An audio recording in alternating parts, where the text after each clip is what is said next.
baby loves, we're making a money bouquet. Ayan. So, just stick lang natin to dito with tape. Ayan, no? Tapos here.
Ayan, natapos na nga ang ating money bouquet, mga sisilabs. Ayan, natapos na siya. Ayan. So, kariling sikap lang talaga yan. Tutorial sa YouTube. Tapos, meron akong isa pang bouquet na pinakopyahan ko lang. So, ayan na. Nagawa naman siya kahit papano. So, tape natin dyan para matapos na, pero nahirapan talaga ako kasi first time natin magawa natin itong mga sisilabs. So, lagyan pa natin yan kasi nahirapan ako dito banda sa baba. Ayan, so lagyan pa natin ng klorete, ipit-ipit. Tapos lagay-lagay. Sa ganyan lang siya kasimple. Ayan. O, diba? Super duper simple lang. So, yan. Lagyan natin ng puting tawag yan, paper or plastic pala. Wala lang. Pang dagdag lang. Tape natin. Dagdag pa na tape para sulit talaga.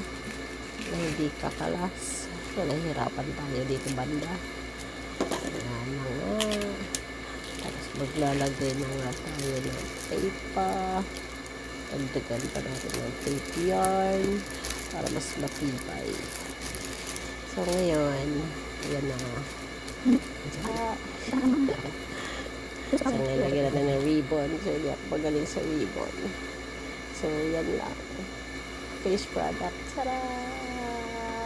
di ba? Ribbon.